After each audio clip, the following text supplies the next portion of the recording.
आज हम आप लोगों को एनसीईआरटी की बुक से मोस्ट इंपॉर्टेंट क्वेश्चन के आंसर बताएंगे। तो चलिए शुरू करते हैं। पहला क्वेश्चन है, मेंडल ने अपने प्रयोगों के लिए मटर के पौधों को ही क्यों चुना? तो इसका आंसर होगा, इन्होंने कुछ प्रमुख कारणों की वजह से मटर के पौधों को चुना। पहला है, इनका जीवन काल छोटा था। चूंकि इनका जीवन काल छोटा था, इन्होंने जल्दी जल्दी से प्रयोग कर लिए। जीवन काल छोटा होने के कारण जल्दी से इनको रिजल्ट प्राप्त हो गए, इसलिए चुना। फिर दूसरा है, इसके पुष्पों का द्विलिंगी होना, यानी इसके पुष्प द्विलिंगी थे। द्विलिंगी का मतलब होता है कि नर और मादा लिंग एक ही जीव में हो, एक ही शरीर में हो, तो उसे द्विलिंगी कहा जाता है। जैसे जंतुओं में देखा जाए तो केचुआ है, और पुष्पों में इसी तरह से होते हैं बहुत सारे पुष्प, तो द्विलिंगी पुष्प थे, इसलिए इनको आसानी हुई परागण वगैरह कराने में। फिर नेक्स्ट है, पर परागण के लिए मटर के पुष्पों की संरचना एवं आकार का उपयुक्त होना। क्योंकि पर परागण कराना था, सेल्फ पॉलिनेशन कराना था, इसलिए मटर के पुष्पों की जो संरचना थी, जो आकार था, ये उपयुक्त था, इसलिए इन्होंने ये चुना। फिर अगला है, अधिक संख्या में विपर्यायी लक्षणों का होना। कहने का मतलब, विपर्यायी का मतलब होता है विरोधी या विपरीत, तो अधिक संख्या में विरोधी लक्षण उसमें मौजूद थे या विपरीत लक्षण मौजूद थे, इसलिए इन्होंने चुना। फिर अंतिम है, इनमें स्वनिषेचन को आसानी से नियंत्रित किया जा सकता था, यानी सेल्फ पॉलिनेशन जो होता है, सेल्फ फर्टिलाइजेशन होता है, उसको आसानी से कंट्रोल किया जा सकता था, इसलिए इन्होंने मटर के पौधों को चुना। तो मटर के पौधे चुनने के ये कुछ प्रमुख कारण हैं, जिसके कारण इन्होंने मटर के पौधों को चुना और ये सफल हुए। नेक्स्ट क्वेश्चन है, निम्नलिखित में विभेद कीजिए, यानी अंतर बताना है। प्रभावी और अप्रभावी कारक, समयुग्मजी और विषमयुग्मजी, एक संकर और द्विसंकर। तो पहला है प्रभावी और अप्रभावी कारक या डोमिनेंस एंड रिसेसिव फैक्टर। तो जब एक युग्म के दो कारक विषम युग्म की अवस्था में होते हैं, तो इनमें से केवल एक कारक स्वयं को प्रकट करने में सक्षम रहता है और दूसरा कारक छिपा रहता है। कहने का मतलब ये हुआ, कोई एक जोड़ा है, उस जोड़े के दो कारक विषम युग्म की अवस्था में हैं। विषम युग्मिकी का मतलब है भिन्न जीन हो या अलग अलग एलील हो, तो उसे विषम युग्मिकी कहा जाता है। एलील का मतलब होता है कि एक लक्षण के तुलनात्मक रूप के जो जीन होते हैं, उन्हें एलील कहा जाता है। तो इनमें से केवल एक कारक स्वयं को प्रकट करने में सक्षम होता है। दो थे, एक तो प्रकट कर पाता है अपने आप को और दूसरा छिपा रहता है, प्रकट नहीं कर पाता है। ऐसा कारक जो स्वयं को प्रकट कर सकता है, प्रकट कर लेता है, दिखा लेता है, प्रभावी कारक कहलाता है या डोमिनेंट फैक्टर कहलाता है। और दूसरा वह कारक जो स्वयं को प्रकट नहीं कर पाता है, छिपा रहता है, अप्रभावी कारक कहलाता है या रिसेसिव फैक्टर कहलाता है। तो प्रभावी और अप्रभावी कारक आप समझ गए होंगे। जो कारक स्वयं को दिखा पाता है, प्रकट होता है, उसे प्रभावी कारक कहते हैं, और जो कारक स्वयं को दिखा नहीं पाता है, प्रकट नहीं कर पाता है, अप्रभावी कारक कहलाता है। फिर दूसरा है समयुग्मजी और विषम युग्मजी में अंतर, यानी होमोजाइगस और हेट्रोजाइगस में अंतर बताना है। तो जब किसी लक्षण के दोनों कारक एक समान होते हैं, कोई लक्षण है, उसके दोनों कारक एक समान हैं, तब उस स्थिति को समयुग्मजी अवस्था कहा जाता है। मतलब ये हुआ कि कोई लक्षण है, लक्षण के दोनों कारक समान हैं, तो उसे ही समयुग्मजी अवस्था कहा जाता है। समयुग्मजी जीवों में केवल एक प्रकार के युग्मक बनते हैं। समयुग्मजी है, इसलिए एक ही प्रकार के युग्मक बनेंगे, एक ही प्रकार के जोड़े बनेंगे।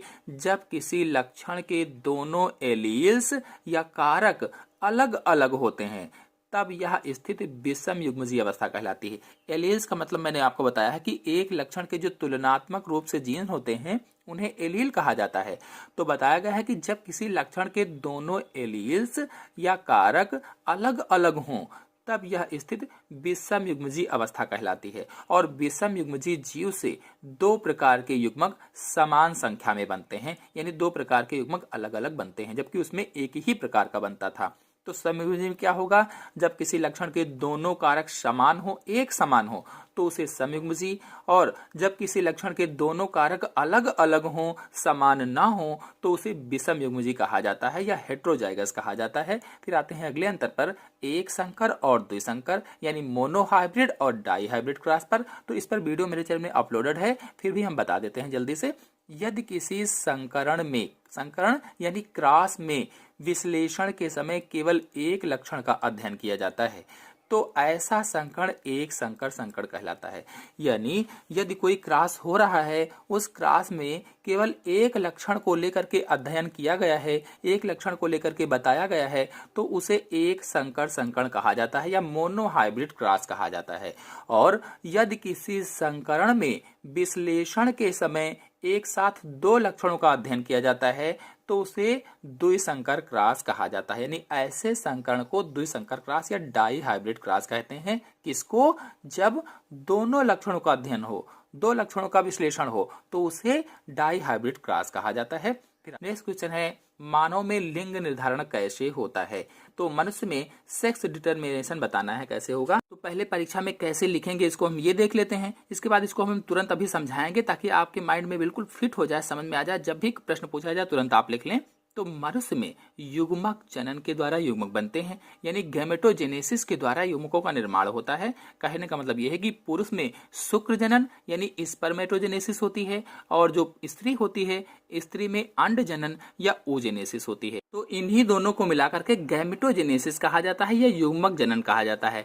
तो युग्मक जनन क्या हुआ कि शुक्र जनन और अंडाणु जनन को ही युग्मक जनन कहते हैं। या कह लीजिए कि गैमेटोजेनेसिस क्या है? स्पर्मेटोजेनेसिस और ओजेनेसिस, ये दोनों मिलकर के गैमेटोजेनेसिस कहलाती हैं। तो अब शुक्र जनन के दौरान अर्धसूत्री विभाजन होता है, और अर्धसूत्री विभाजन के द्वारा दो तरह के शुक्राणु बनते हैं। 50% X वाले और 50% Y वाले गुणसूत्र बनते हैं। पुरुष में शुक्र जनन जब होता है, स्पर्म जब बनते हैं, तो 50% X वाले बनते हैं और 50% Y वाले गुणसूत्र बनते हैं। और इसके बाद जब अंड जनन होता है तो स्त्री जो होती है समयुग्मकी होती है, स्त्री समयुग्मकी होती है, समान गुणसूत्र समान एलील्स पाए जाते हैं इसमें। तो स्त्री के अंडाशय में अंडाणु जनन के फलस्वरूप अंडाणुओं का निर्माण होता है या ओवम बनते हैं, ओवा बनते हैं, और ये भी अर्धसूत्री विभाजन के द्वारा बनते हैं। इसलिए ये अंडाणु अगुणित होते हैं, यानी प्रत्येक स्त्री में या अंडाणु में माता के XX लिंग गुणसूत्र पाए जाते हैं। तो पुरुष में XY, माता में XX हुए। अब अगर इनका क्रॉस कराया जाए तो क्रॉस कराने पर क्या होगा कि किसी अंडाणु से X गुणसूत्र वाला जब शुक्राणु मिलता है, कोई अंडाणु है उससे X गुणसूत्र वाला जब शुक्राणु मिलता है तो युग्मनज में 23वीं जोड़ी के गुणसूत्र XX पाए जाएंगे। इसके फलस्वरूप संतति क्या होगी? लड़की पैदा होगी। और यदि किसी अंडाणु का निषेचन Y लिंग गुणसूत्र के द्वारा होता है तो युग्मक जनन के फलस्वरूप उत्पन्न संतान लड़का होगा। तो इस तरह से कुल मिलाकर के क्या हुआ कि मनुष्य में युग्मक जनन होता है, गैमेटोजेनेसिस होती है, और गैमेटोजेनेसिस दो प्रकार की होती है, स्पर्मेटोजेनेसिस और ooजेनेसिस। स्पर्मेटोजेनेसिस पुरुष में होती है, यानी शुक्राणुओं का निर्माण होना ही स्पर्मेटोजेनेसिस कहलाता है, और ooजेनेसिस स्त्रियों में होती है, यानी अंडाणुओं का निर्माण होना ही ooजेनेसिस कहलाती है। अब स्पर्मेटोजेनेसिस के अंतर्गत अर्धसूत्री विभाजन से दो प्रकार के शुक्राणु बनते हैं, 50% X और 50% Y पुरुषों में, यानी पुरुषों का जो हुआ जोड़ा XY हो गया। अब ooजेनेसिस के अंतर्गत अर्धसूत्री विभाजन से अंडाणु बनते हैं और ये अगुणित होते हैं, क्योंकि स्त्री समयुग्मकी होती है तो इसमें XX गुणसूत्र बनते हैं, यानी इसका जोड़ा क्या हुआ? XX हुआ। अब XY और XX का जब क्रॉस करवाया गया तो क्रॉस करवाने पर यदि X का क्रॉस X से होता है तो पुत्री पैदा होगी, और X का क्रॉस अगर Y से होता है तो पुत्र पैदा होगा। इस तरह से मनुष्य में सेक्स का डिटरमिनेशन होता है या लिंग का निर्धारण किया जाता है। नेक्स्ट क्वेश्चन है, एक संकर संकरण का प्रयोग करते हुए प्रभाविता के नियम की व्याख्या कीजिए। यानी मोनोहाइब्रिड क्रॉस पर आधारित प्रभाविता के नियम की व्याख्या करना है। तो चलिए जानते हैं इसको। इसका उत्तर होगा मेंडल के सिद्धांतों पर आधारित प्रभाविता का नियम। जब एक जोड़ा विरोधी लक्षणों वाले दो शुद्ध जनकों में परस्पर संकरण कराने पर पहली संतति पीढ़ी में केवल एक ही प्रभावी लक्षण प्रकट होता है और उसका विरोधी या विपर्यायी अप्रभावी लक्षण छिपा रहता है। कहने का मतलब ये हुआ कि कोई एक जोड़ा विरोधी लक्षण वाला लिया गया है और उनके बीच में परस्पर संकरण कराया गया। शुद्ध जनक थे, शुद्ध जनकों के बीच में पर परागण कराया गया या परस्पर संकरण कराया गया। तो कराने पर पहली जो संतति हुई, प्रथम पीढ़ी जो हुई, F1 पीढ़ी में केवल एक ही प्रभावी लक्षण या डोमिनेंट लक्षण प्रकट होता है, और उसका जो विरोधी लक्षण होता है, जो विपर्यायी का मतलब विपरीत, विरोधी अप्रभावी रहता है या रिसेसिव लक्षण छिपा रहता है। तो व्याख्या इसकी क्या होगी कि मेंडल के प्रथम नियमानुसार, प्रथम नियम में इन्होंने क्या बताया था कि जब एक जोड़े विरोधी लक्षणों को धारण करने वाले दो शुद्ध कारकों में प्रसंस्करण कराते हैं या हाइब्रिडाइजेशन कराया जाता है, एक जोड़ी विरोधी लक्षणों को ध्यान में रखते हुए संकरण कराया गया, तो पहली संतति पीढ़ी में जो लक्षण उभर कर आते हैं सामने, जो लक्षण प्रकट होते हैं, उन्हें प्रभावी लक्षण कहा जाता है। और ऐसा लक्षण जो छिपा रहता है, जो दिखता नहीं है, उसे अप्रभावी लक्षण कहा जाता है या अप्रबल लक्षण कहा जाता है। तो इस तरह से व्याख्या कर देंगे। नेक्स्ट क्वेश्चन है परीक्षण संकरण की परिभाषा लिखिए। तो प्रथम पीढ़ी F1 संकर संततियों का अप्रभावी लक्षण वाले जनकों से संकरण कराने को परीक्षण संकरण कहा जाता है। यानी जो प्रथम पीढ़ी पैदा हुई, जो F1 पीढ़ी हुई, उसकी संकर संततियों का अप्रभावी लक्षण कौन से हुए? रिसेसिव जो फैक्टर्स थे, अप्रभावी लक्षणों वाले जनकों से संकरण कराने को। अप्रभावी लक्षण कौन से? जो छिपे रहते हैं, जो प्रभावी नहीं होते हैं, जो अपने आप को दिखा नहीं पाते हैं, अप्रभावी लक्षण कहलाते हैं। तो इन लक्षणों वाले जनकों से संकरण कराने को परीक्षण संकरण कहा जाता है। परीक्षण यानी टेस्ट करना, परीक्षण लेना। इस प्रकार के संकरण में F2 पीढ़ी के दोनों प्रकार के समलक्षणी यानी 1:1 के समान अनुपात में उत्पन्न होते हैं। F2 पीढ़ी जब इनमें उत्पन्न हुई, संकरण कराया गया, क्रॉस कराया गया, हाइब्रिडाइजेशन हुआ, तो क्या हुआ कि F2 पीढ़ी के दोनों प्रकार के समलक्षणी 1:1 के समान अनुपात में पौधे उत्पन्न होते हैं। ये हो गया परीक्षण संकरण की परिभाषा। फिर आते हैं नेक्स्ट क्वेश्चन पर। निम्न शब्दों को उदाहरण सहित समझाइए। सह प्रभाविता और अपूर्ण प्रभाविता को समझाना है। तो पहले सह प्रभाविता को देख लेते हैं, कोडोमिनेंस को समझ लेते हैं। तो जब किसी युग्म विकल्पी जोड़े के जीन एक दूसरे के लिए प्रभावी या अप्रभावी न होकर F1 संकरों में दोनों युग्म विकल्पी समान रूप से अभिव्यक्त होते हैं, तो घटना को सह प्रभाविता कहा जाता है।